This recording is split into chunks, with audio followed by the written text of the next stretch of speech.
Bom dia! Sejam bem-vindos à videoconferência da CIA referente aos resultados do segundo trimestre de 2025. Estão presentes hoje Paulo Correa, CEO da CIA, e Laurence Beltrão Gomes, CFO e DRI. Essa apresentação e o release de resultados já estão disponíveis na central de resultados do site de RI. Informamos também que esse evento está sendo gravado e traduzido simultaneamente para o inglês. Basta clicar no botão Interpretação para acessar o áudio. A gravação dessa videoconferência também ficará disponível em nosso site de RI. Depois da apresentação, teremos a sessão de perguntas e respostas. Para fazer sua pergunta por áudio, basta apertar o botão de levantar a mão para entrar na fila. Ou, se preferir, escreva sua pergunta diretamente no ícone de Q&A na parte inferior da tela. Antes de prosseguir, gostaríamos de esclarecer que eventuais declarações que possam ser feitas durante esta videoconferência relativas às perspectivas de negócios da CIA, projeções, metas operacionais e financeiras, constituem-se crenças e premissas da administração da companhia, bem como informações atualmente disponíveis para a CIA. Considerações futuras não são garantias de desempenho e envolvem riscos, incertezas e premissas, pois se referem a eventos futuros e, portanto, dependem de circunstâncias que podem ou não ocorrer. Investidores e analistas devem compreender que condições gerais, condições do setor e outros fatores operacionais podem afetar os resultados futuros da CIA e podem conduzir a resultados que diferem materialmente daqueles expressos em tais condições futuras. Agora, passo a palavra para o Paulo, que iniciará a apresentação. Bom dia a todos e a todas. Mais uma vez, obrigado por acompanhar o nosso call de resultados referente ao segundo TRI de 2025. Nós vamos iniciar a apresentação compartilhando aqui os destaques do trimestre. Na verdade, se eu pudesse traduzir toda essa nossa conversa em uma só palavra, seria consistência. No crescimento de vendas em vestuário, em mesmas lojas, nós alcançamos 17% nesse trimestre, com expansão de quase 2 pontos percentuais na margem bruta de mercadorias ao mesmo tempo. Na perspectiva de 2 anos acumulados, a receita líquida do vestuário cresceu quase 33%, com expansão de quase 2 pontos percentuais na margem bruta. Esse forte desempenho operacional também se refletiu no aumento da margem EBITDA pré-IFRS 16, que atingiu 15,3%, mais de 2 pontos percentuais acima do segundo TRI de 2024. A preferência pelas nossas consumidoras pela C&A vem aumentando cada vez mais, e temos essa convicção não só por conta da performance de vendas, mas também através das pesquisas de satisfação, como a gente vê no aumento de mais de 10 pontos percentuais no NPS desse trimestre. Como consequência dessas evoluções, tivemos um aumento de 113% no lucro líquido ajustado, atingindo 124,7 milhões. Ao mesmo tempo, tivemos uma bela geração de caixa, foi recorde para esse trimestre, que totalizou 185 milhões. Essa forte geração de caixa possibilita a C&A encerrar o trimestre com uma redução da alavancagem para o patamar de 0,3 na relação da dívida líquida sobre EBITDA. Acho que um outro indicador de muito destaque foi atingir o patamar de 20,4% de ROIC nos últimos 12 meses. Passando para a próxima página, trazendo aquela tradicional atualização sobre a nossa estratégia energia e começando pelo pilar de produto. A gente segue com o rollout das iniciativas testadas ao longo de 2024 e acelerando a implementação das mesmas nas lojas físicas, investindo no avanço contínuo das nossas categorias-chave. Nesse trimestre, por exemplo, a gente já teve mais de 470 iniciativas de energia implementadas nas nossas diversas lojas. A gente continua avançando com a implementação do novo área do jeans feminino, do masculino, nossa nova área de básico nas categorias de lingerie, do Ace, do Beleza, todas elas que continuam ganhando muita relevância no nosso portfólio. E com o objetivo de adaptar o sortimento ao perfil de consumo de cada loja, seguimos avançando na nossa estratégia de personalização por meio do sortimento dinâmico, que agora conta com 8 categorias em fase de testes. Também demos um passo importante com o Fashion AI Design, nossa ferramenta generativa que auxilia no desenvolvimento de produtos para ampliação do nosso sortimento com mais agilidade, com mais produtividade. No passado, até o produto ser desenvolvido e estar disponível numa loja, poderia levar vários meses. Agora, todo esse processo está acontecendo de uma maneira muito mais rápida e muito mais ágil. Do Beleza, apresentamos um crescimento de mais de 64% comparado ao segundo TRI de 24, com um destaque absoluto no evento de namorados, que impulsionou bastante a performance de fragrâncias e de maquiagem, reforçando nossa convicção estratégica em relação ao potencial de crescimento dessa categoria. E como resultado de todas essas iniciativas, temos avançado claramente na ampliação do nosso sortimento, colocando produtos cada vez mais relevantes e versáteis para as nossas clientes em nossas lojas. Passando para o slide seguinte, no último trimestre, a gente desenvolveu nossa estratégia logística para sustentar a curva de crescimento da C&A até 2030. A gente fez isso contando com o apoio de consultores internacionais especializados. Esse desenho foi concebido para alavancar o nosso modelo de negócio e aumentar a agilidade comercial e a agilidade da nossa cadeia de fornecedores. Nossa estratégia foi pensada com o objetivo de ter maior velocidade e flexibilidade no nosso modelo operacional, através de uma malha mais regionalizada, ou seja, mais próxima das lojas e dos grandes centros de consumo, nos permitindo ter uma capacidade de resposta às demandas de cada loja. Essa estrutura vai contar com a presença de hubs urbanos, que devem contribuir para uma maior flexibilização e gestão de estoque nas nossas lojas, e permitindo, ao mesmo tempo, uma frequência de abastecimento maior. Para esse conceito de distribuição mais granular, a gente também vai maximizar e expandir nossa operação via push and pull para aqueles programas viáveis, o que contribui para minimizar o risco de ruptura e permite uma distribuição mais equilibrada dos nossos estoques. Temos também um olhar voltado para a automatização dos processos, mas de uma forma balanceada, que tem que contribuir para os ganhos de produtividade, mas também, ao mesmo tempo, nos permite maximizar o retorno sobre o capital investido. Com isso, vamos ganhar ainda mais velocidade no tempo de abastecimento dos nossos produtos em loja, nos permitindo ter uma capacidade de adaptação maior e uma reação maior sobre as demandas das nossas clientes. No próximo slide, vamos falar um pouco da parte de jornadas, né, da jornada Omni, tanto da off quanto da online. Começando pelas iniciativas em loja. A gente segue avançando com nossas inaugurações, a gente abriu uma nova loja no Shopping Valinhos, aqui no estado de São Paulo, totalizando 3 aberturas este ano. A boa notícia é que todas estão com desempenho acima das nossas expectativas iniciais e do nosso business case. Também realizamos 7 reformas nesse trimestre, sendo 5 na região Sudeste, uma no Sul e outra no Nordeste, além da ampliação de uma loja nossa no Rio de Janeiro, no Shopping Nova América, que também passou por reforma. O projeto Dispersão, por sua vez, chegou à sua 4ª onda de implementação, já presente em quase 100 lojas do nosso parque. Tanto as lojas reformadas como aquelas no escopo do Dispersão continuam apresentando performance de 2 dígitos de crescimento acima da média da C&A. Próximo slide, vamos falar um pouco do online. No online, a gente teve um trimestre marcado por avanços importantes na nossa experiência digital, trazendo inovações que facilitam a jornada da nossa cliente. A gente apresentou um crescimento nesse período de 30,8% na receita líquida do site do aplicativo, decorrente não só de um maior tráfego, mas também de uma conversão 8,4% maior.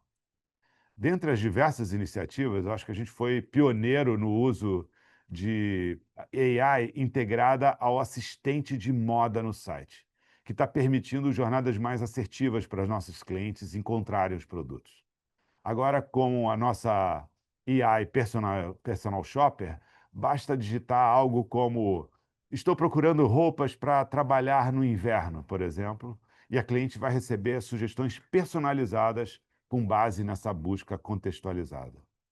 Essa inovação já tem demonstrado resultados com aumento de até 4 vezes na conversão entre esses nossos usuários dessa funcionalidade.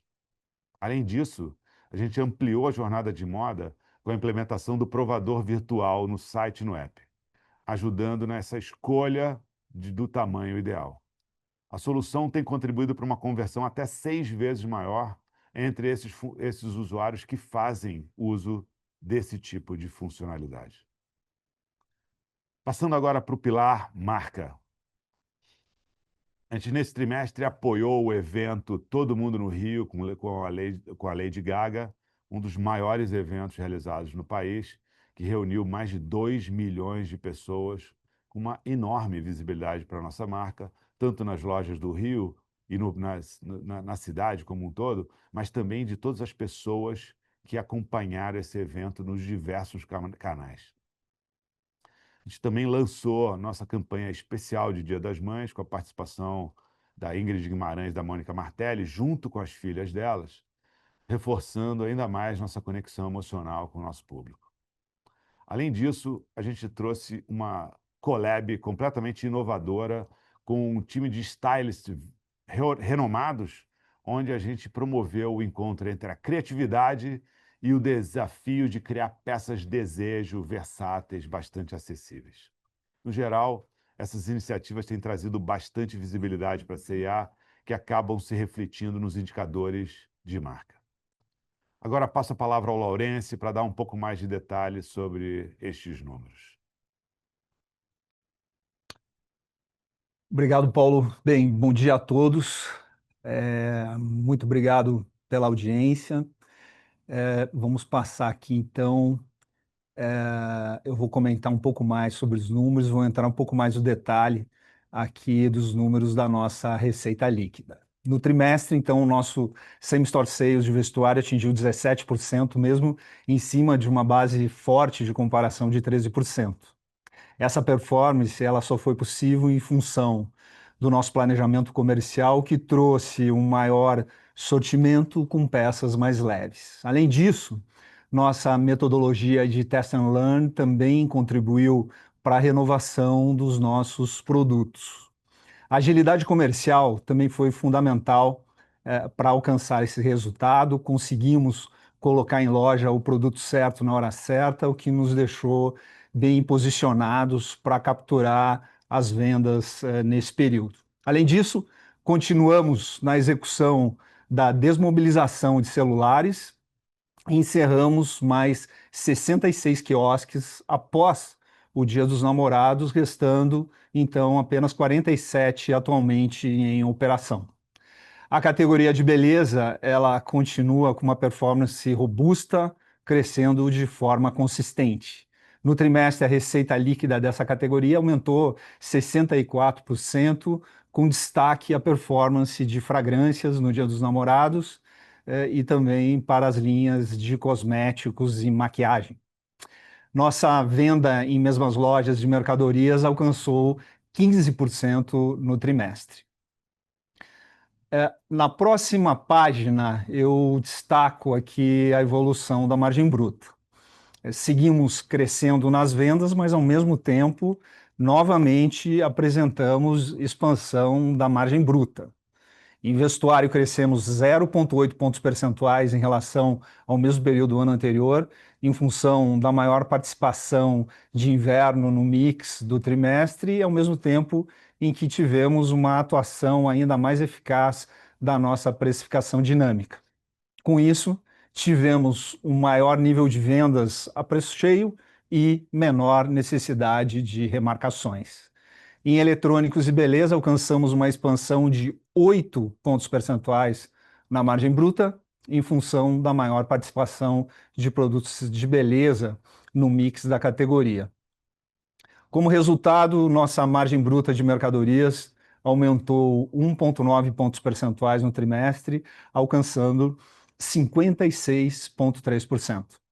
Além disso, vale lembrar o que o Paulo mencionou, a questão da consistência aqui nesse slide. Olhando a evolução da CEA de 2022 até hoje, apresentamos expansão sequencial de margem em todas as categorias. Em vestuário, tivemos um aumento de 2,6 pontos percentuais, comparando o 2T25 versus o 2T22, ao mesmo tempo em que nossa categoria de eletrônicos e beleza expandiu 12,4 pontos percentuais. Com isso, a margem bruta de mercadorias aumentou 5,7 pontos percentuais nessa mesma base de comparação. Indo para a próxima página, aqui nós mostramos a visão pré e pós IFRS, mas eu vou me dedicar e focar nos números pré-IFRS 16, que reflete uma melhor dinâmica da operação.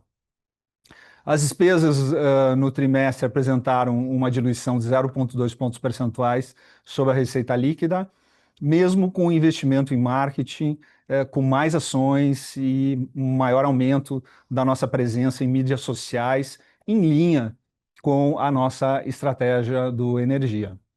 E nossas despesas gerais e administrativas apresentaram um aumento de 1,5 pontos percentuais como percentual da receita líquida, principalmente devido ao aumento da provisão de encargos trabalhistas sobre planos de incentivos de longo prazo atrelados ao desempenho da ação, que teve uma alta de 83% no período. Além disso, continuamos a reforçar as nossas estruturas, fortalecer nossas áreas, temos um maior share de push and pull, o que também contribuiu para esse aumento. Como resultado, das nossas despesas operacionais analisadas como percentual da receita líquida, aumentaram 1,4 pontos percentuais versus o segundo TRI de 24. Desconsiderando o efeito do aumento da provisão contábil do ELP, o aumento foi de 0,3 pontos percentuais na mesma base de comparação. Aqui é importante destacar que a nossa diluição ela também é impactada pelo efeito da desmobilização e menor receita de telefonia e também a queda da receita do CAPEI. Ou seja, olhando apenas o crescimento da despesa operacional e o crescimento da receita líquida de vestuário, estamos conseguindo ter um bom controle de despesas, mesmo com inúmeros projetos de estruturação das áreas de negócio.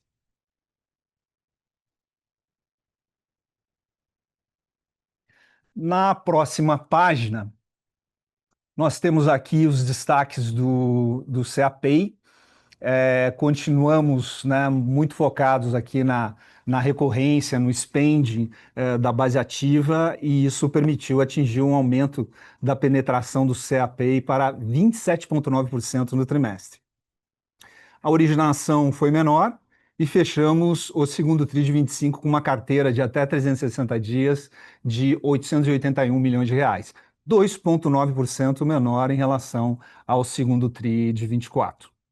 A maior seletividade na concessão de crédito, a eficiência de cobrança, o avanço na eficiência de cobrança proporcionou melhores níveis de rolagens que resultaram em uma redução de 3,1 pontos percentuais nas perdas líquidas do trimestre e redução de 2,5 pontos percentuais no NPL deste período. Com isso, tivemos uma melhor margem de contribuição se comparado ao ano passado, gerando um resultado operacional positivo de 0,3 milhões. Por fim, neste trimestre também encerramos a parceria que tínhamos com o Bradescar, numa carteira de bandeirado, que resultou em um pagamento de 650 milhões referente à recompra dos direitos de ofertar produtos financeiros, e o outro efeito foi a venda da carteira e o recebimento de 170 milhões de reais.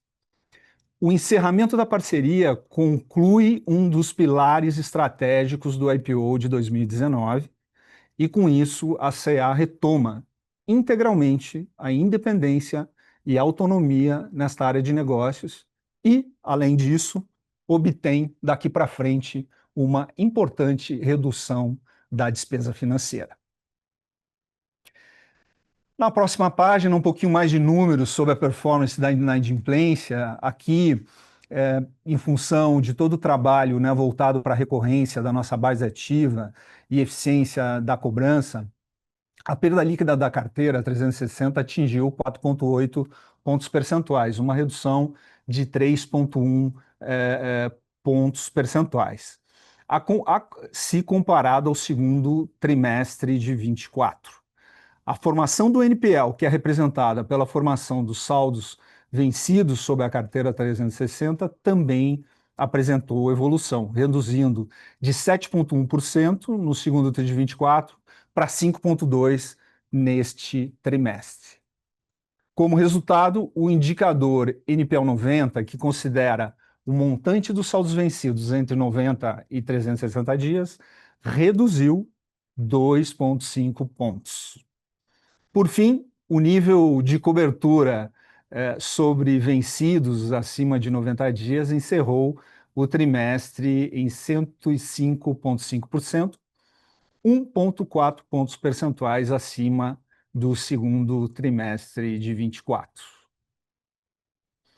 Passando aqui para a próxima página, nós mostramos a evolução do EBITDA pré-IFRS 16 ajustado, que já desconsidera os impactos da alienação da venda da carteira do cartão bandeira, da parceria, que já foi mencionado, então excluímos isso. No trimestre, nós alcançamos 316 milhões, 30% acima do segundo trimestre de 24 e uma expansão de 2,1 pontos percentuais na margem EBITDA do período.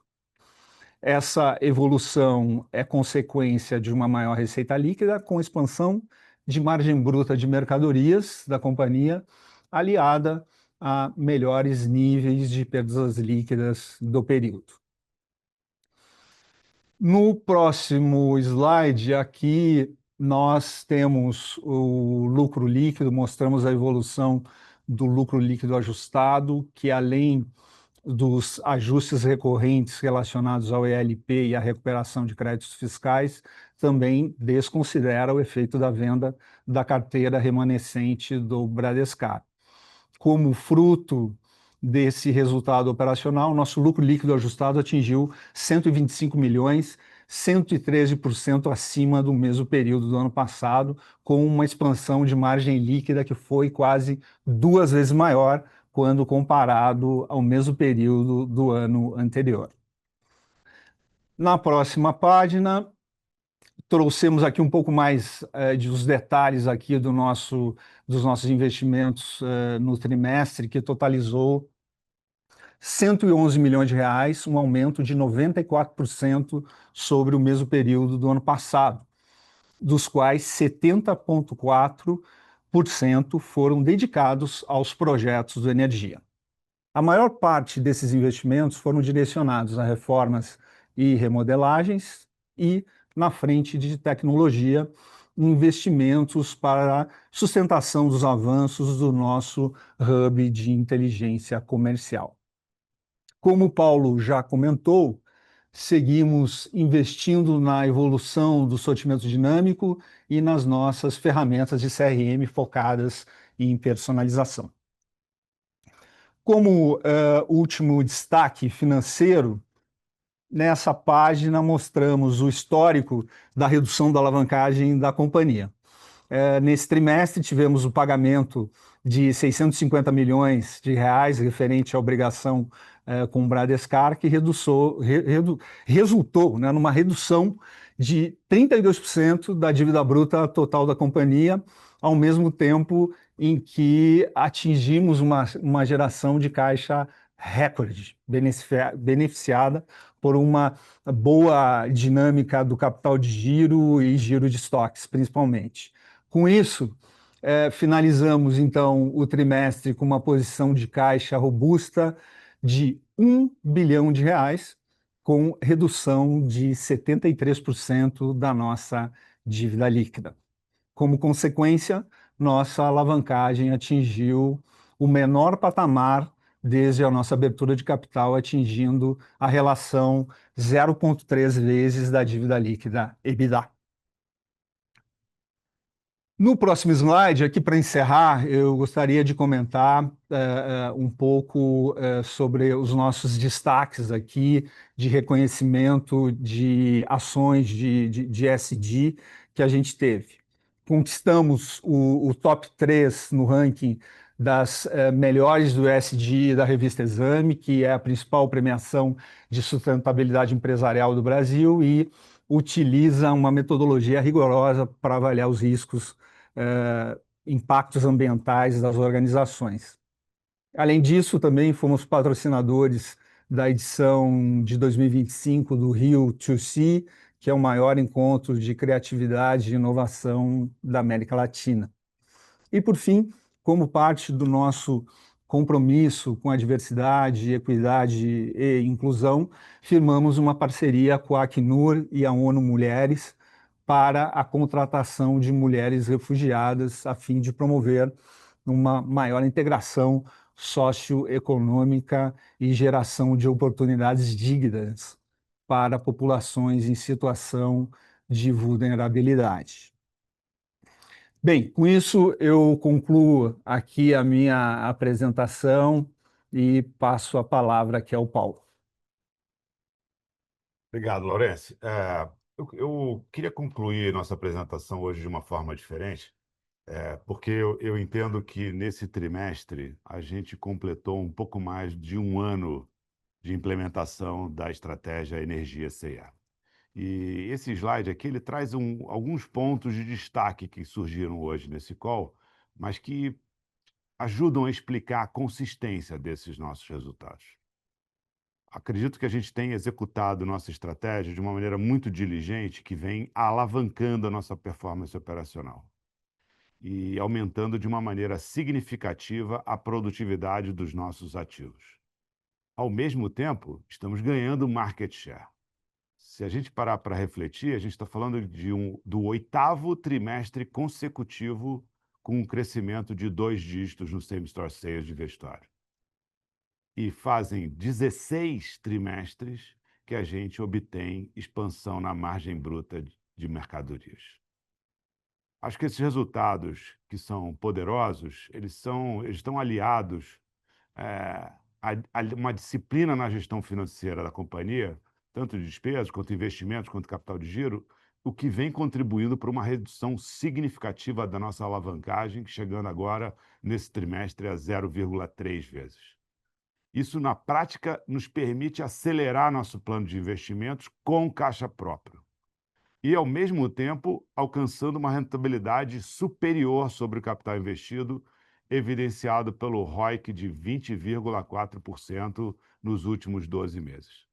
Para mim, isso cristaliza o novo momento da C&A, que tem um crescimento saudável, com um balanço robusto, com capacidade de investir e com retorno superior desse investimento.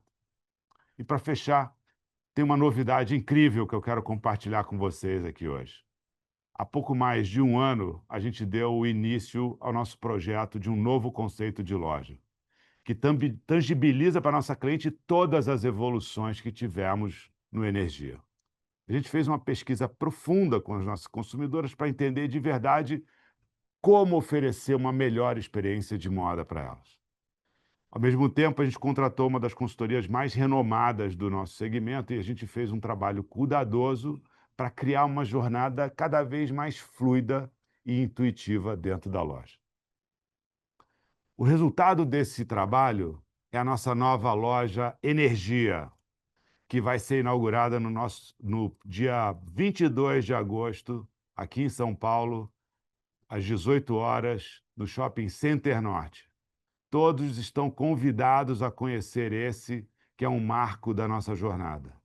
Esse projeto ele é a materialização da nossa estratégia de energia, trazendo elementos muito importantes na apresentação das nossas principais categorias de produto, com o objetivo de construir uma experiência cada vez mais relevante e fluida para as nossas clientes. A gente está muito empolgado com esse novo capítulo da C&A e esperamos vocês lá para viver essa experiência com a gente. Obrigado. Obrigada. Iniciaremos agora a sessão de perguntas e respostas. Para fazer sua pergunta por áudio, basta clicar em levantar a mão para entrar na fila. Ou, se preferir, escreva sua pergunta diretamente no ícone de Q&A na parte inferior da tela. A nossa primeira pergunta vem do Sr. Rodrigo Gastim, do Itaú BBA. Por favor, pode prosseguir. Bom dia, pessoal. Bom dia, Paulo. Bom dia, Laurence. Eu tenho duas perguntas aqui do meu lado. Primeira delas, pessoal, vocês sabem que a grande dúvida que sempre surge no varejo é sobre a informação marginal, né? E acho que nas últimas conversas que a gente teve, né, Paulo, você mencionou muito sobre olhar o inverno como um todo. Que eu queria perguntar para vocês se vocês já conseguem dividir como é que tá esse começo dessa segunda parte do inverno, né? Esse terceiro trimestre, se de fato julho teve alguma mudança de tendência versus o que vocês viram, né, em termos de crescimento no segundo trimestre. Então, enfim, tudo que você puder dividir já desse começo da segunda parte do inverno, acho que seria super, super legal. Essa é a primeira dúvida. E a segunda, entrando na dinâmica da margem bruta de vestuário, né, propriamente dita do segundo tri, queria entender um pouco melhor, se vocês conseguissem dividir o quanto disso, o quanto dessa melhora de 80 bips veio justamente da sazonalidade de mais produtos de inverno, e quanto disso já veio do bottom-up de vocês, de execução, de melhor assortment de produto por loja, o que provavelmente reduziu bastante o markdown. Então, enfim, acho que são essas duas perguntas. Obrigado, pessoal. Primeiro, obrigado aí pela tua pergunta. Você sabe como a gente pensa sobre isso, você reforçou na própria pergunta. Eu acho que a gente, antes de mais nada, eu queria começar dizendo o seguinte: ah, a nossa performance está de acordo com o que a gente planejou. E, e eu, obviamente, tenho que sempre falar que já falamos isso no segundo trimestre, no qual de segundo trimestre de 2024, e continuo falando da mesma maneira.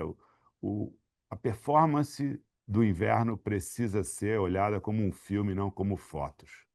Quando você olha para fotos nesse período, você pode ter conclusões muito distorcidas, tanto para cima quanto para baixo, porque tem uma dinâmica de temperatura e tem uma dinâmica de baseline. Então, a gente tem que olhar, eu sempre destaco aqui muito com o time, a gente olhar o segundo junto com o terceiro trimestre, para poder fazer um entendimento melhor do que está acontecendo. E se você olhar esse ano comparado com o ano passado, o inverno chegou mais cedo, o que beneficia o Q2 de alguma forma e traz para o Q3 talvez um pouco mais de desafio. Então, mas tudo isso a gente já tinha desenhado, tudo isso a gente já tinha planejado. Então, não tem nenhuma surpresa no sentido de que, dado esse contexto, dado esse cenário, qual é o nível de performance esperado em cada um desses momentos. Então, no final do dia, a gente tem até agora, nesse trimestre, ou mais ou menos umas 5 semanas, estamos na quinta semana, basicamente, né? E a gente tem eventos muito importantes pela frente também, ou seja, Dia dos Pais, que acontece nesse final de semana, e de fato, essa transição de temperatura para um momento mais verão, né? O início da temporada de primavera-verão. Então, eu entendo que a gente tem hoje um nível de confiança bastante grande naquilo que a gente vem fazendo e na performance que a gente vem tendo. E mais importante é que você vê alguns fundamentos que são absolutamente fortes indicadores de alguma mudança de comportamento. Então, não consigo ver nenhuma mudança significativa no que diz respeito a fluxo, não consigo ver nenhuma mudança no que diz respeito à conversão nas nossas lojas, muito menos de inadimplência dos nossos clientes. Ou seja, eu acho que isso que a gente vem falando, nossa receita, acabei de falar aqui em alguns slides anteriores, nossa receita tem sido consistência e eu continuo vendo da mesma forma para esse trimestre. Desculpa, teve a segunda parte da pergunta, que foi da margem bruta, né? Em termos de quanto tem a ver com sazonalidade, quanto tem a ver com assortment. Eu diria que o assunto assortment tem, obviamente, um impacto bem importante, mas é um impacto progressivo, ainda estamos no início da implementação disso. Eu diria que a maior parte desse movimento, no segundo trimestre, aconteceu por, primeiro, assertividade dos produtos, o test and learn, e uma necessidade menor como consequência de markdown, tanto por conta dos artigos de inverno, porque o inverno chegou mais cedo, como também a própria assertividade e a versatilidade das nossas coleções. Perfeito, Paulo, super claro. E só rapidinho nesse ponto do markdown, vocês têm algum indicador interno ou algum número que vocês possam compartilhar de como esse markdown vem melhorando? Como vocês olham esse número internamente e a evolução dele ao longo do tempo? A gente sempre acompanha, a gente não fala explicitamente qual é o número, né? Mas eu posso te dizer assim, te dar uma noção de variabilidade desse número. A gente remarcou, se você pensar em markdown, um volume de peças percentual do total da venda da companhia, esse número caiu quase 1,5 pontos percentuais em relação ao ano passado. Então, só para te dar uma noção do impacto que essa história acabou tendo para a gente. Perfeito, Paulo, super claro. Obrigado pela resposta. Nossa próxima pergunta vem do senhor Pedro Lima, do BTG Pactual. Por favor, pode prosseguir. Bom dia, Paulo, Lawrence, todo o time. Aqui do nosso lado, a gente tem uma pergunta que é por referente ali à composição de ticket volume para esse crescimento de 17% que a gente viu aí na produtividade por loja. Então, eu queria entender se vocês podiam detalhar um pouco melhor, né, desse crescimento, quanto teria vindo de repasse de ticket, quanto teria vindo de volume, e fazendo um follow-up já em cima disso, como vocês estão vendo o espaço para mais repasses de preço, talvez, ao longo do segundo semestre. Aqui do nosso lado é isso. Obrigado. Pedro, primeiro, obrigado pela tua pergunta. Acho que é importante, de novo, ressaltar essa dinâmica dessa estação, que é uma dinâmica que eu acho que é um pouco diferente das demais dinâmicas. À medida em que você tem uma participação de produtos de inverno maior, isso significa que o preço médio nesse momento aumenta naturalmente, porque esse mix fica mais invernoso, que carrega um preço médio maior. Então, se a gente olhar única e exclusivamente a evolução do preço médio total do apparel, né, do vestuário, nesse trimestre, comparado com o ano passado, você vai ver que a grande maioria do crescimento aconteceu por preço. Mas, de novo, preço baseado na dinâmica de mix de produto. Acho que é importante a gente pensar o seguinte: todo o nosso monitoramento e gestão de precificação, ele é montado a partir de uma leitura contínua do nosso posicionamento de preço, categoria por categoria, concorrente por concorrente. E a partir disso a gente mantém nossa estratégia, nosso posicionamento. Ou seja, é, o- traduzindo isso o crescimento desse trimestre teve como fundamento mais importante o aumento do preço versus o volume, alguma coisa em torno de 80 a 20, e desse crescimento do preço, majoritariamente pela dinâmica de mix de produto, e não por preço unitário do produto, like for like, como a gente chama aqui. E isso também tem um componente importante que tem a ver com o markdown. Uma necessidade menor de markdown também empurra esse preço médio para cima nesse trimestre. Tá ótimo. Obrigado, pessoal. Nossa próxima pergunta vem do senhor Vinícius Strano, do UBS. Por favor, pode prosseguir.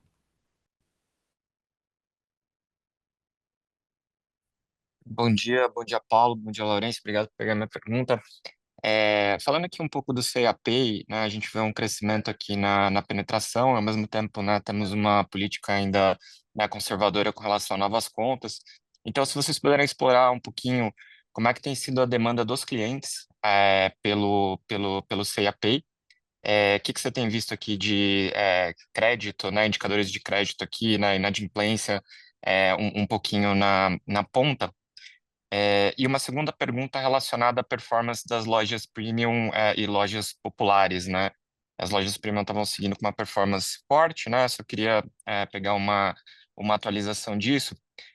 E se pudesse fazer um follow-up na questão de quando a gente pensa um pouco em mix de produto, como que você vê a C&A eventualmente evoluindo aqui na pirâmide de moda, né? Se tem algum espaço para ocupar espaços aqui mais no fashion e subir um pouquinho mais o ticket médio por conta do mix para frente. Obrigado.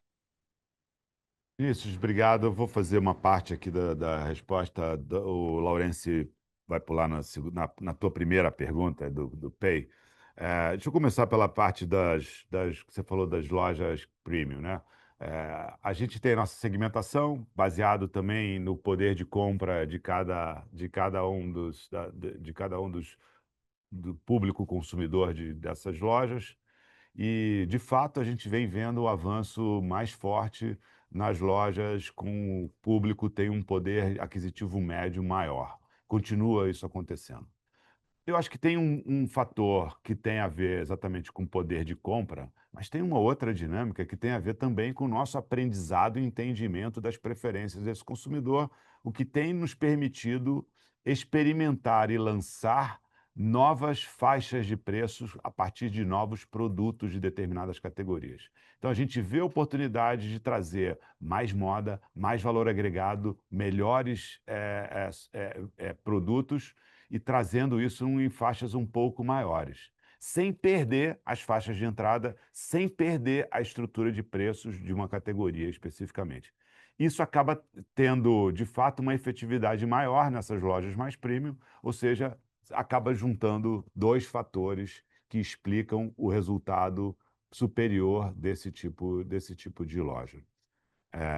Quando a gente fala de mix de produto, e aí vou juntar exatamente com essa mesma pergunta, porque, de fato, o que está acontecendo teve efeito inverno, que a gente falou anteriormente, por conta da própria temperatura. Então, se a gente comparar mix de produto de vendas desse ano, segundo TRI, contra mix de produto de venda do segundo TRI do ano passado, a gente vai ver uma participação maior de categoria de inverno, e isso puxa esse mix de produtos em termos de preço para cima.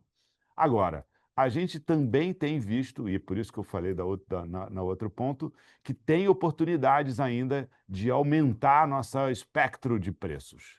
E aumentar significa exatamente isso. Você pega uma determinada categoria, vamos dizer que ela tenha uma ponta de preço entre 60 e 150 reais, e você vê que tem determinados conjuntos de lojas que você conseguiria explorar produtos com maior valor agregado que podem chegar até 199 reais. Então, essa é um pouco dessa dinâmica. A beleza do aprendizado do sortimento dinâmico é entender essas preferências e essas oportunidades e conseguir construir propostas que sejam válidas e que tenham, de fato, uma percepção de valor pelas nossas clientes com faixas de preços, às vezes, um pouco superiores. Mas sem perder a base da pirâmide, sem perder a oferta dos produtos de preço de entrada que a gente tem para todas as categorias de lojas. Muito bem.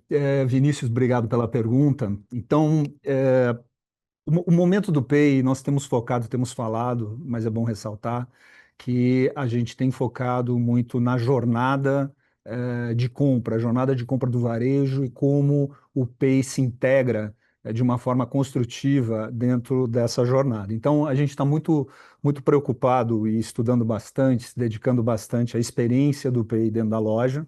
Nós também, dos canais, né, obviamente, né, tanto o canal digital quanto físico, mas também indo em uma direção de o Pay não só um instrumento de crédito, mas um instrumento de relacionamento, um instrumento de comunicação. E acho que estamos indo bem, avançando muito bem nessa jornada. É importante também que a gente continua acreditando que num futuro próximo, né, o Pay possa chegar a uma penetração de 30%, 35%, que seria uma penetração na venda saudável. Então, isso é possível, talvez não nesses níveis atuais de taxa de juro na economia e número de incertezas que a gente tem, mas em algum momento isso pode acontecer.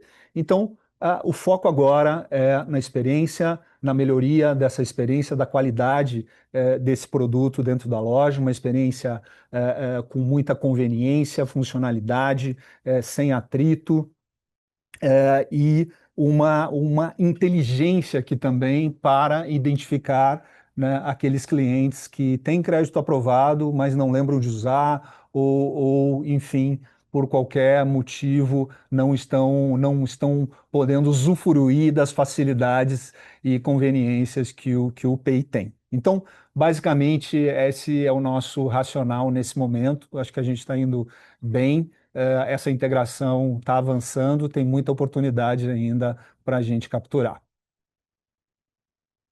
Perfeito. Muito obrigado, pessoal. Nossa próxima pergunta vem do senhor Pedro Pinto, do Bradesco BBI. Por favor, pode prosseguir.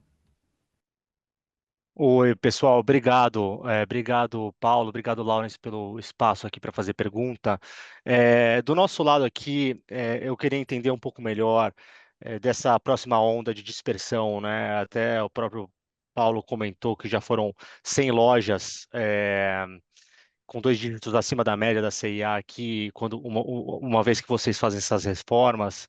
Então, para a gente entender melhor o pipeline disso, né? Quantidade de loja e cronograma, e se der para quantificar o quanto isso impacta a Same Store, seria legal também. E a segunda pergunta, também relacionada aos comentários do Paulo aí no começo do call, a companhia atingiu um nível de 0,3 dívida líquida EBITDA, né, uma desalavancagem forte, que permite aqui reacelerar investimento com caixa próprio. Eu queria saber de vocês se vocês mudam um pouco a cabeça, seja para abertura em pontos novos, seja nesse pipeline mesmo de reforma, para melhorar nessa agenda de dispersão já no curto prazo.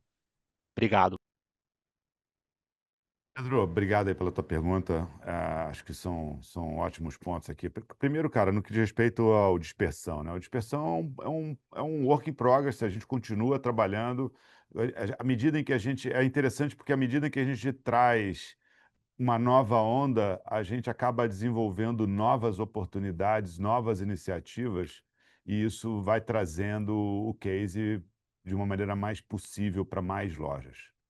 Mas eu te diria que as maiores oportunidades, acho que a gente já tem explorado. A ideia é a gente continuar mais 25 lojas agora nesse próximo período do ano, nos próximos últimos 3 meses, porque em dezembro não vale mais a pena fazer esse tipo de ação, porque ele acaba conturbando um pouquinho no curtíssimo prazo, então não podemos perder essa oportunidade em dezembro, mas então, a ideia é fazer mais umas 25 lojas esse ano e chegar a algo em torno de 125 lojas.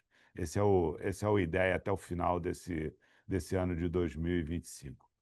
O que eu acho que é interessante é que tem um dos elementos que fica mais concreto nessa dinâmica de dispersão, são essas reformas. E isso conecta com a sua segunda pergunta, que é, uma vez que a gente agora tem um balanço com força suficiente para acelerar nosso apetite de investimentos, obviamente nós estamos fazendo essa discussão e, de fato, a ideia é acelerar esse nível de investimento já a partir agora do segundo semestre, né? A gente deve chegar às 20 reformas esse ano, mas a gente também pretende andar com esse número de reformas para 30 no ano que vem.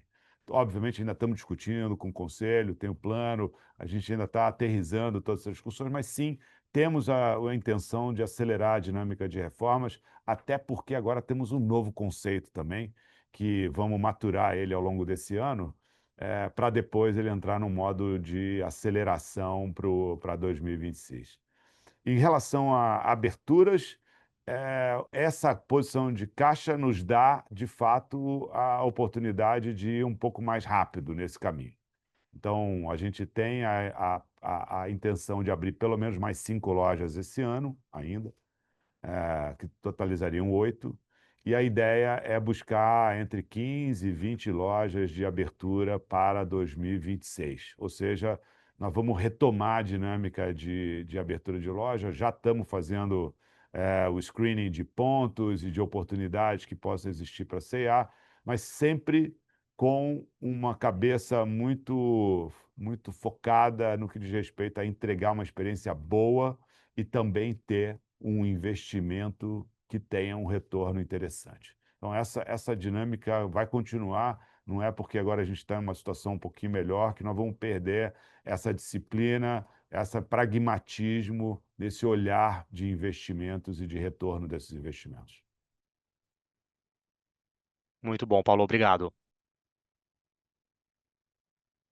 Nossa próxima pergunta vem do senhor Andrew Ruben, do Morgan Stanley. Por favor, pode prosseguir. Thanks very much for the question. I'm curious if you could talk more about the logistics strategy, maybe just give us a sense of how long and how much capital to implement this project, and then also a sense of what the network will look like when all is said and done. You mentioned some of, I think, the urban hubs, but what you're considering in terms of larger distribution centers as well. Any of that color, because it's a big project, would be very helpful. Thank you. Obrigado pela sua pergunta. Nós estamos falando aqui de uma estratégia que a gente, como eu falei antes, desenvolveu com um pensamento de ter uma integração total ao nosso modelo de velocidade. Então, para isso, o que a gente tem falado desse formato de, ao invés de fazer uma grande centralização, a gente tentar buscar caminhos de descentralização. Então, a ideia é ter, em 2026, a gente buscar ter 4 hubs e um grande CD. Então, tem um CD e mais 4 hubs ao longo do país.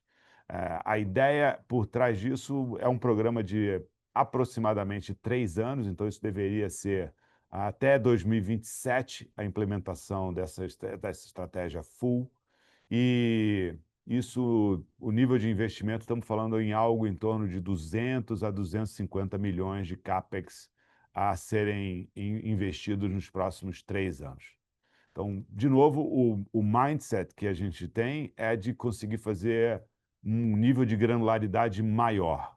Esse nível de granularidade maior, através dessas hubs, que vão crescer ao longo do tempo, tem o objetivo de você ter como se fosse um mini CD em que você pode distribuir mais frequentemente e com uma frequência maior, mais frequentemente, mas também com uma velocidade maior para loja a loja, para as necessidades específicas de cada loja, né? Essa é a filosofia que está por trás. À medida em que você transporta de uma vez só para determinados hubs, isso também tem uma otimização do custo logístico, principalmente de transporte. Então, é um processo que a gente está olhando de uma maneira progressiva. A gente já abriu o primeiro hub em Porto Alegre nesses últimas semanas.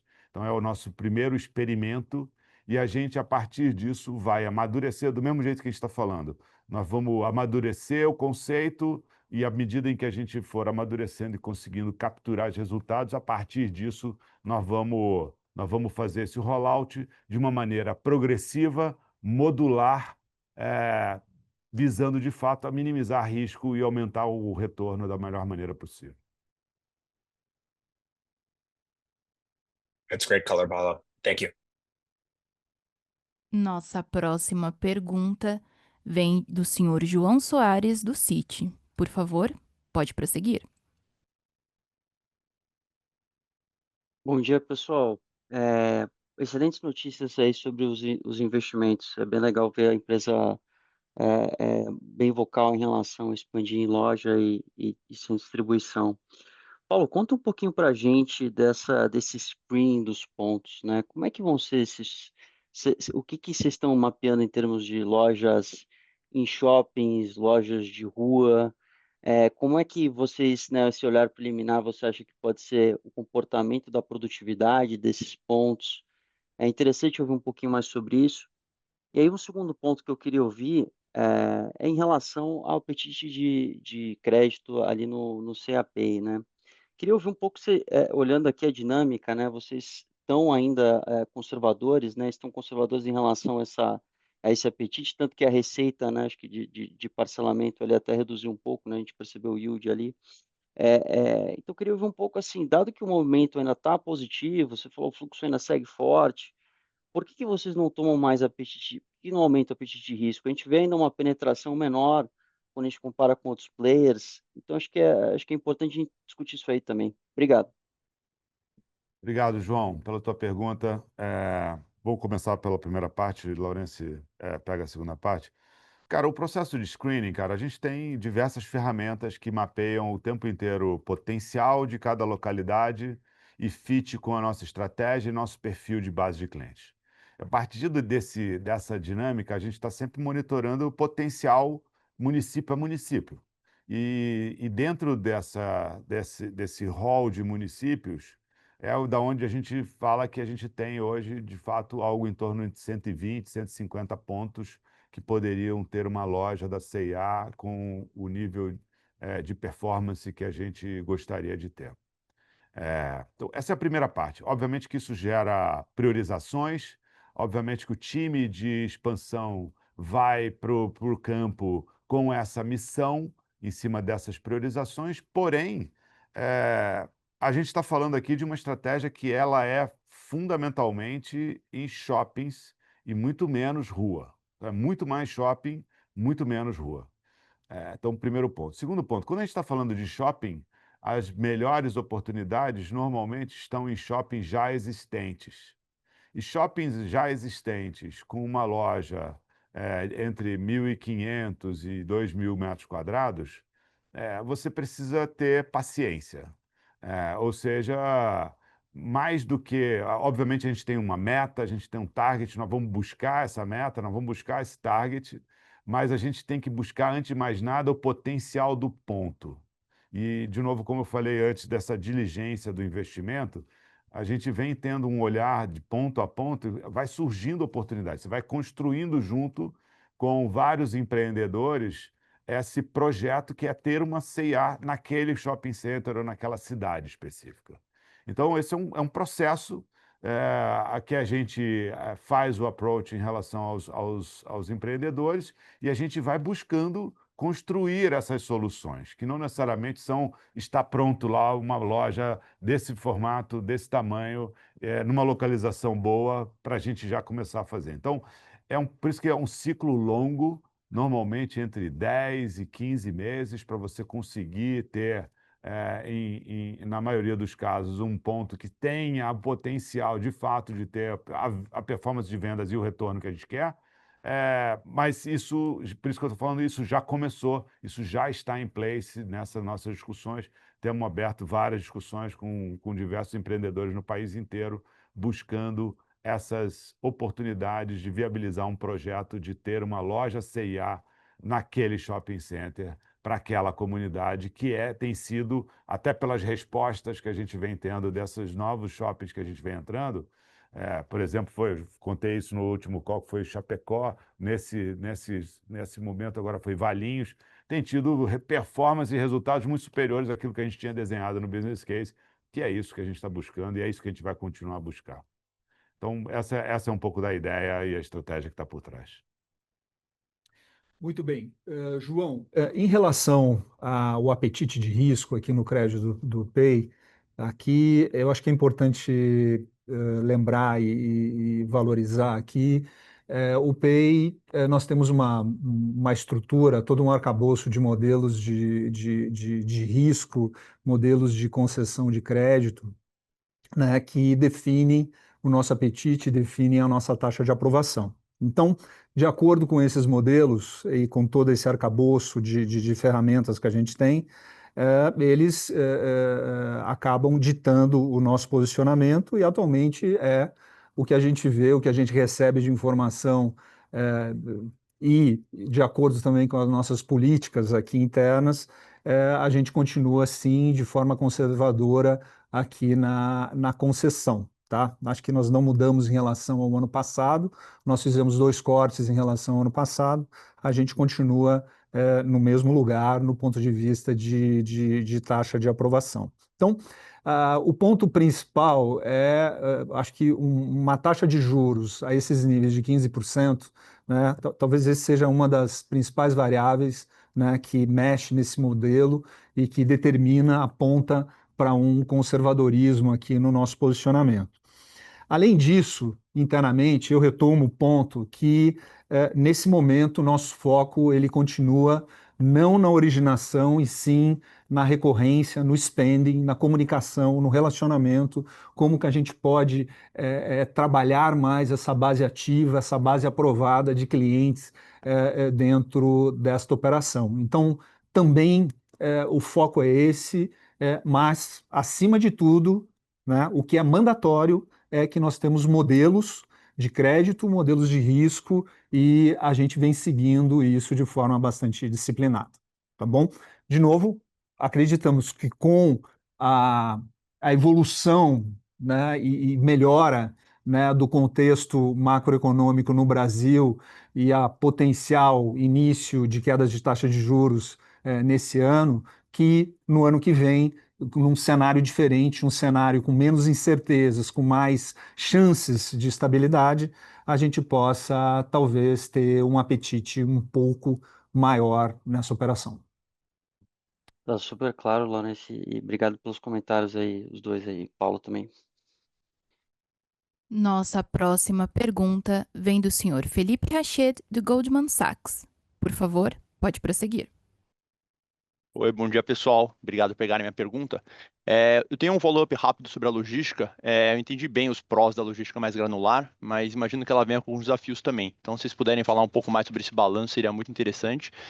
E aí, um ponto só que eu queria explorar um pouco mais em detalhes são os investimentos em marketing. Eu entendo que eles vêm no contexto da energia CA e que eles têm tido resultados muito claros na operação e ajudado a gerar alavancagem operacional em outras linhas.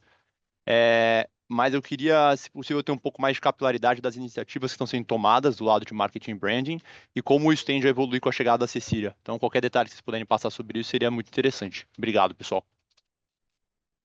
Felipe, obrigado pelas tuas perguntas. Você falou um pouco desse balanço desse modelo logístico, né?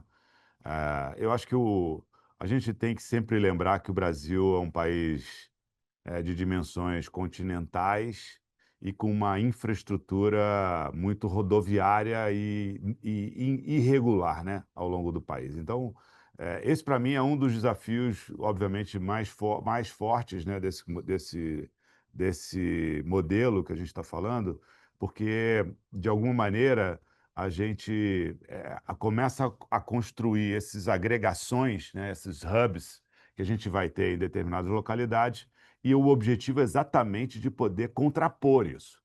Exatamente para a gente poder, de fato, conseguir estar mais próximo daquele grupo de lojas, que vão ser abastecidas por aquele hub, e a partir disso você ter mais velocidade de resposta em relação ao que a gente tem no nosso modelo atual.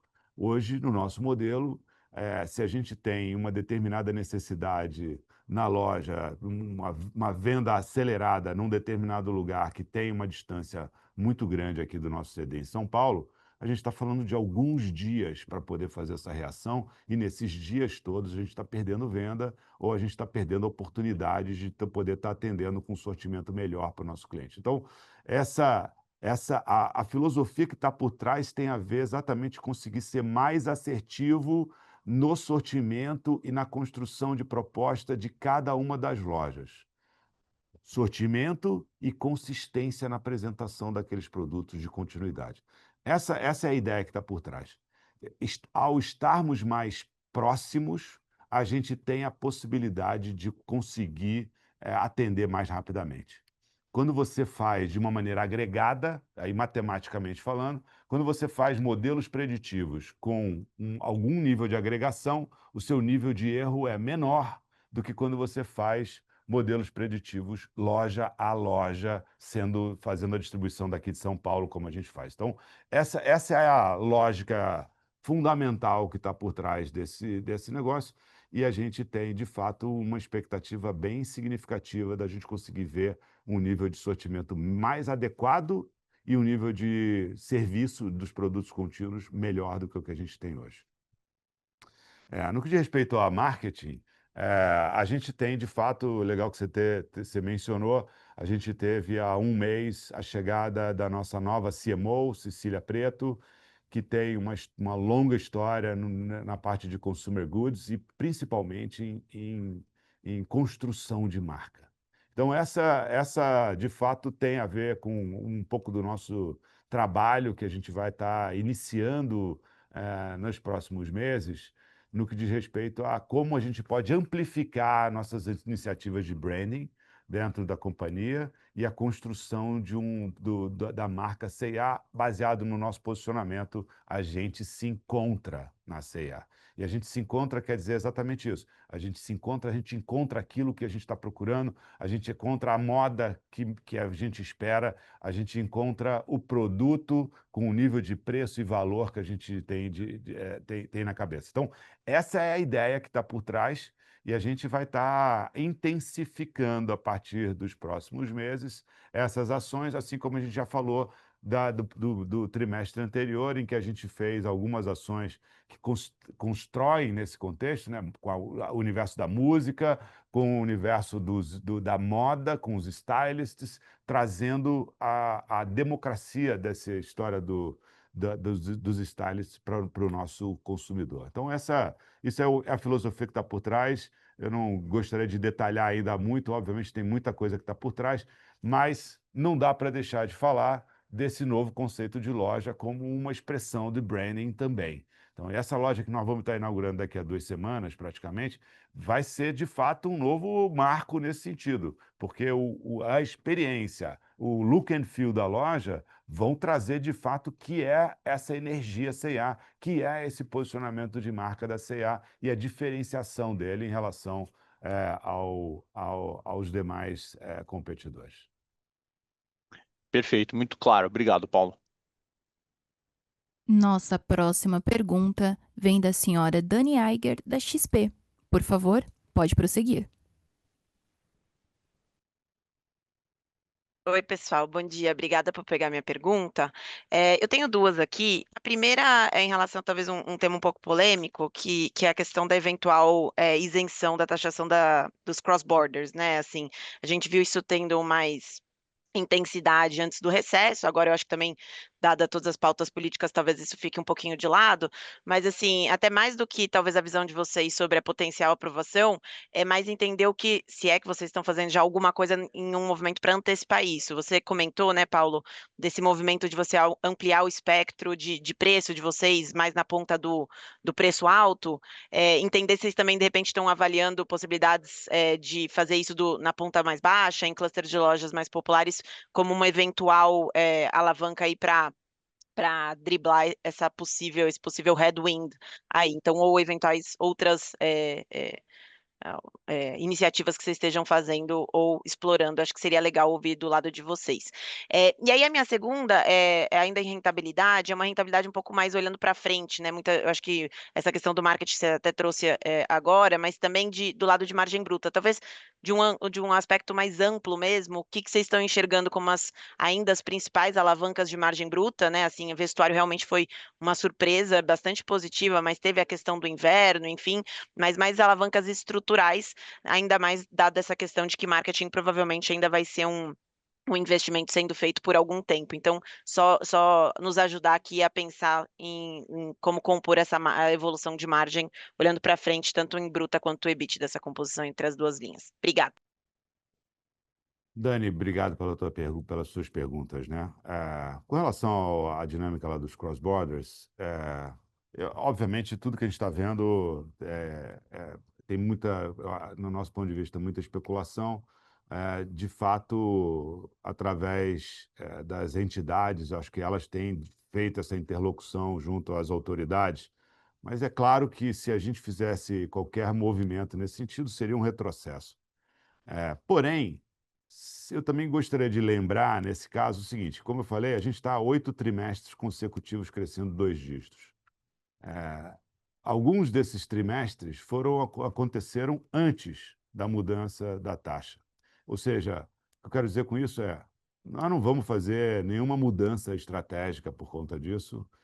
Se vai acontecer, não vai acontecer, isso não está no nosso radar como uma função de mudar o caminho da estratégia de energia. A estratégia de energia é exatamente de conseguir mostrar velocidade, relevância dos produtos, a força que a gente tem de categorias, a experiência, uma jornada fácil, simples, intuitiva, não está baseado no preço de entrada. Não é esse o caminho que a gente vai trilhar. e, de fato, independentemente se qualquer contexto que a gente está vivendo. Então, nós estamos muito focados na energia, nós vamos continuar a nossa jornada e a gente tem a expectativa que o nível de isonomia aumente e não reduza. Com relação à margem bruta, o que eu vejo é, primeiro, uma oportunidade ainda no que diz respeito à maturação dos nossos modelos e dos nossos algoritmos.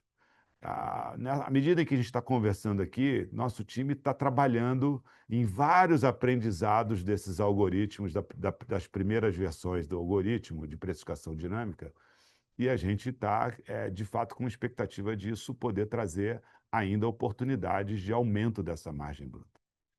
À medida em que a gente está fazendo esse projeto logística, isso também deveria ter um impacto positivo, porque se a gente tem uma assertividade maior, está mais próximo do consumidor, em tese a gente tem uma necessidade de remarcação menor e uma venda a preço cheio maior. Então, esse também é um outro vetor e que teria uma contribuição positiva no que diz respeito à margem bruta da companhia, né? Então, a gente olha ainda com o sortimento dinâmico a assertividade das coleções loja a loja, isso também deveria ter, ao longo do tempo, um impacto positivo em relação a essa margem bruta. Excelente, muito obrigada e parabéns aí pelo resultado. Nossa próxima pergunta vem do senhor Rubem Couto, do Santander. Por favor, pode prosseguir. Bom dia, Paulo. Bom dia, Laurence. Sei que já passamos do horário, então obrigado aí pelo tempo de vocês. Só um follow-up rápido ali na discussão das reformas e o novo formato de loja, o Energia C&A, Paulo. Sei que não dá para dar muito spoiler, mas vocês já vinham com essa agenda forte de reforma, né, seguindo a lojas conceito, e queria entender como tudo isso se conversa. Esse formato novo é algo que vai passar a ser prioridade nas reformas e aberturas daqui para frente. E caso esse formato seja bem inserido, só para dar uma ideia aqui em termos de potencial magnitude para a gente, qual a representatividade que vocês acham que esse novo formato pode chegar na base de lojas? Obrigado. Rubem, obrigado aí pela tua pergunta. De fato, a gente tem, como você disse, a gente vem trabalhando nesse conceito há algum tempo e por isso que eu acho que a gente está tão animado, porque ele meio que cristaliza tudo que a gente vem fazendo, né? Então, ele traz vida para todas as iniciativas de energia que a gente tem até agora. Obviamente, como todo novo conceito, a gente coloca de pé numa loja agora em agosto, e a gente vai ter aprendizados e vai ter que fazer ajustes. Nossa experiência também mostra isso. Não tem conceito de loja que já nasce perfeito, zero ajuste. Todo mundo vai fazer ajuste. E se você olhar todos os varejistas mundiais que têm uma base ampla de lojas, é muito comum você ter várias versões dentro do portfólio de loja. Ou, como a gente fala, a gente acredita que, ao final, ao trazer todas essas iniciativas do Energia que privilegiam o consumidor e que trazem uma jornada mais clara, isso tem que trazer um aumento de venda metro quadrado. E esse aumento de venda metro quadrado é o financiador desse investimento no final do dia. Ele é o cara que vai fazer esse motor girar. Então, a intenção que a gente tem é este modelo sendo aperfeiçoado, passa a ser o modelo oficial. Todas as novas reformas de todas as lojas passam a ser dentro desse conceito do energia, e isso deveria trazer como consequência um upside, um uplift nas nossas vendas metro quadrado, de acordo com o grande mote do energia, que é exatamente aumentar a produtividade dos nossos ativos. Então, essa é a ideia que está por trás da loja energia, e a gente entende que a partir de 2026, pelo menos, seriam feitas, então, as nossas reformas já a partir desse novo conceito. Boa, entendido, interessante. Obrigado, Paulo. Encerramos nesse momento a sessão de perguntas e respostas. Passo a palavra para o Paulo para as considerações finais. Bom, obrigado a todos que participaram. realmente queria expressar aqui o nosso orgulho pelas conquistas, os resultados desse segundo trimestre, né? Eu acho que esses resultados, eles são consequência de uma transformação consistente que vem sendo realizada com disciplina, com muita confiança na execução, com foco no cliente e uma capacidade de entrega dos resultados. Acho que o mais importante de todos esses elementos é esse foco e essa, de fato, obsessão positiva pela satisfação das nossos clientes. Acho que foi mais um trimestre de destaque para a companhia e eu não posso deixar de agradecer e reconhecer o time C&A, porque no final esse resultado é de vocês, gente, vocês construíram isso. Nós vamos continuar com o nosso propósito de impactar as pessoas para que elas possam ser o que elas querem ser por meio da moda. E então, aquele tradicional coração para vocês, muito obrigado e a gente se encontra na C&A, galera. Valeu! Para as perguntas que ficaram pendentes, por favor, entre em contato com o time de RI. A videoconferência da C&A está encerrada. Agradecemos a participação de todos e tenham uma boa tarde.